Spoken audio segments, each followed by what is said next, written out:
Oke, Assalamualaikum warahmatullahi wabarakatuh. Oke, semua pelajar harapnya sehat. Sudah lama kita tidak bertemu. Sekarang Anda telah pun naik ke tingkatan 2. Jadi hari ini untuk pelajaran hari Minggu yang pertama ini kita akan berkenalan dengan buku teks tingkatan 2. Buku teks tingkatan 2. Kita akan masuk kepada isi kandungan dulu. Pengenalan kepada isi kandungan ya. Oke.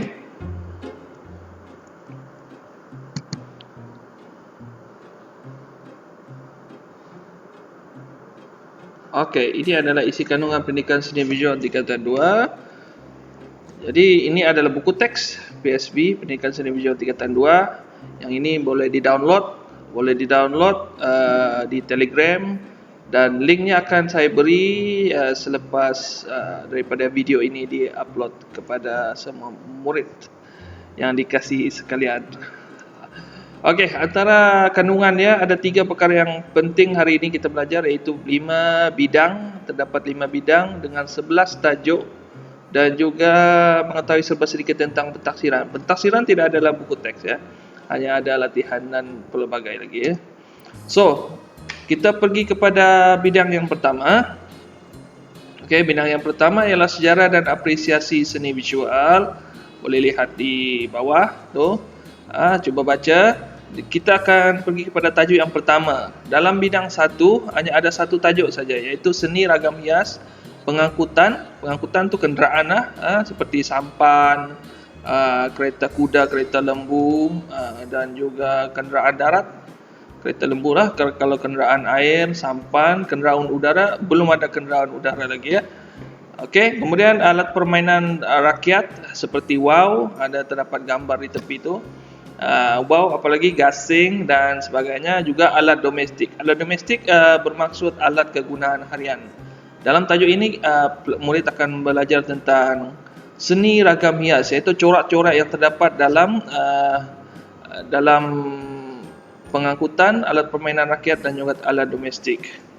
Ya, seterusnya ialah bidang yang kedua. Bidang yang kedua membawa kepada 3 tajuk yang utama, iaitu bidang seni halus. Bidang seni halus. Seni halus antara tajuknya ialah tajuk kedua seni lukisan. Seni lukisan, kita akan belajar tentang maksud-maksud lukisan dan sebagainya lah.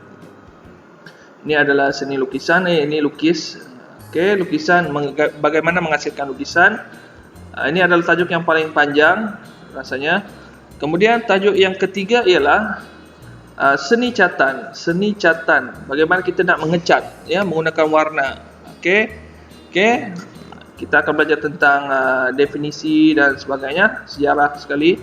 Ini adalah contoh seni catan. Dan kemudiannya kita akan belajar tentang seni cetakan. Seni cetakan yang dicetak-cetak. Dalam bahasa Inggeris kita panggil sebagai printing. Okey, ini pengenalan isi kandungan saja, bukan belajar yang sepenuhnya. Kalau belajar sepenuhnya setahun baru habis ya. Okey, seterusnya kita pergi pada bidang yang ketiga ya. Bidang yang ketiga ialah reka bentuk landscape. Salah, maafkan saya, kita sebab live tak ada potong-potong, terus saja. Okey, bidang yang ketiga ialah reka bentuk. Reka bentuk ialah design. Dalam bahasa Inggerisnya kita panggil design ya. Tajuk yang kelima, reka bentuk landscape. Landscape dan persekitaran, iaitu bagaimana mengubah taman-taman, taman bunga, tidak termasuk taman perumahan ya. Kemudian reka bentuk juga, tajuk seterusnya ialah tajuk ke-6, iaitu reka bentuk hiasan dalaman. Hiasan dalaman bermaksud hiasan dalam rumah, dalam pejabat, yang di dalam, bertutup, berdinding. Dinding konkrit, dinding kayu, dinding papan dan sebagainya.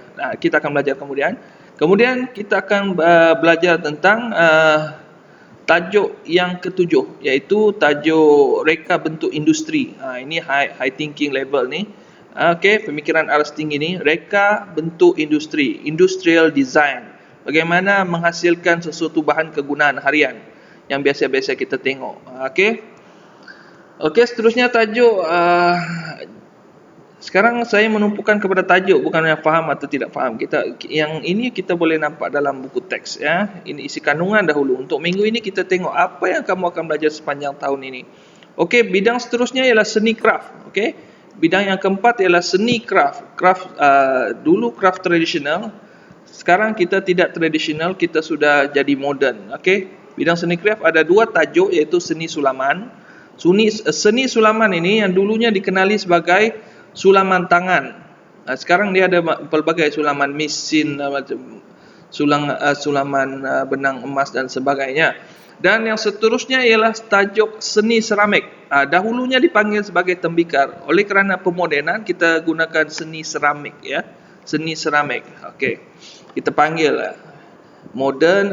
Dulu untuk meletak seni seramik ini, seni tembikar ini, dahulunya menggunakan tanah liat, sekarang masih guna tanah liat, tetapi ada pertambahan sedikit dengan bahan-bahan seperti plastik dan sebagainya ya.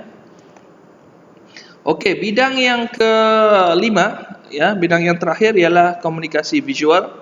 Komunikasi visual bermaksud berkomunikasi secara tampak ya. Okey. Dia ada dua tajuk, iaitu seni reka grafik, simbol dan logo. Simbol di mana-mana boleh nampak, logo seperti logo sekolah, lencana sekolah. Dan juga yang keduanya ialah seni foto. Ini seni foto, iaitu seni foto kita ambil sebagai kamera. Paling senang, mudah ialah kamera. Okey, tapi kamera yang pertama sekali, iaitu kamera lubang jarum. Kamu akan belajar di sepanjang di hujung tajuk ni dia ada semuanya, ada 11 tajuk meliputi 5 bidang. Okey. Dan seterusnya ialah pentaksiran. Pentaksiran, apa ialah pentaksiran? Pentaksiran adalah pengujian ya, pengujian. Ya, bagaimana pada akhir setiap tajuk nanti, pada akhir setiap bidang anda akan diberikan ujian untuk mengetahui anda faham atau tidak, murid faham atau tidak. Jadi terdapat 1, 2, 3, 4, 5, 6. Okey, mungkin nampak kecil di sini. Okey, saya bacakan. Okey, yang 6 tu ialah, pertama ialah penghasilan karya mingguan. Okey, setiap selesai habis saja satu tajuk, saya akan berikan tugasan untuk menghasilkan karya. Kemudian yang kedua ialah penghasilan jurnal mingguan. Apa beza jurnal mingguan dengan karya mingguan? Karya perlu dilukis. Jurnal perlu ditulis. Banyak tulisan, sedikit lukisan. Kalau penghasilan karya, dia lukisan saja. Lukisan, catatan, warna dan sebagainya. Dia lebih kepada image. Jurnal lebih kepada penulisan. Okey, biasanya nota dan sebagainya, sejarah, okey, tokoh-tokoh begitu. Okey, yang ketiga ialah kuis. Kuis ni sama ada secara soalan dalam WhatsApp nanti, dalam WhatsApp ataupun dalam quizzes dalam bentuk quizzes tu, ataupun dalam Google Form, Google Classroom dan sebagainya lah, kuis. Kemudian yang keempat ialah ujian bulanan. Dalam setiap bulan, mungkin bulan Mac ada ujian bulanan dan bulan Julai ujian bulanan. Tidaklah, cikgu tidak buat setiap bulan. Yang seterusnya ialah pentaksiran pertengahan tahun. Ini seperti biasalah.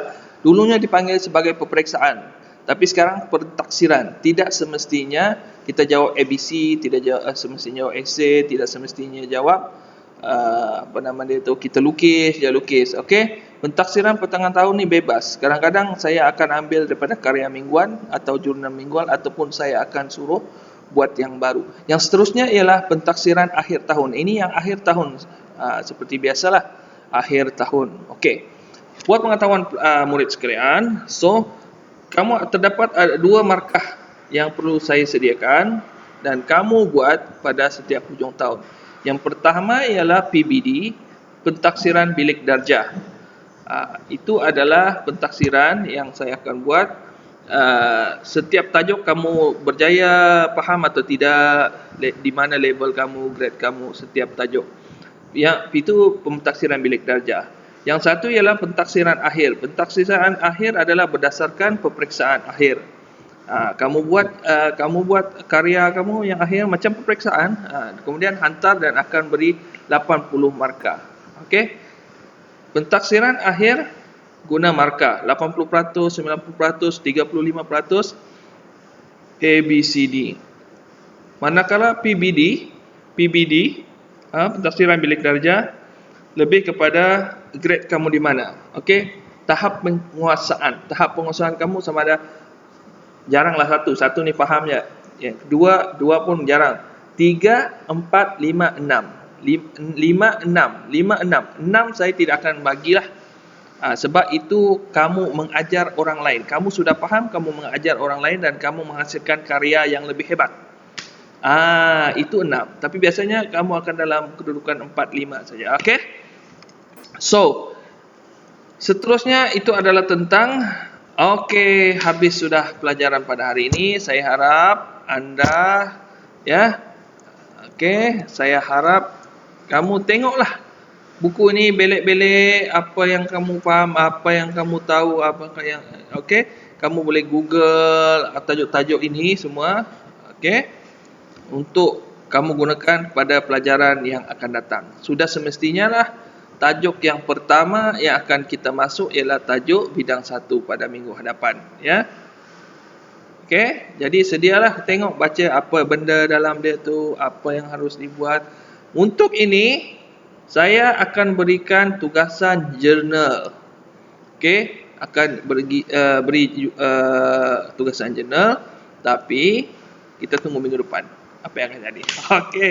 Okey, sampai itu saja, lebih kurang, ya, sekian, terima kasih. Okey, buka saya pun ada di situ dan kita akan jumpa lagi pada minggu hadapan. Assalamualaikum warahmatullahi wabarakatuh. Jumpa lagi pada minggu hadapan. See ya.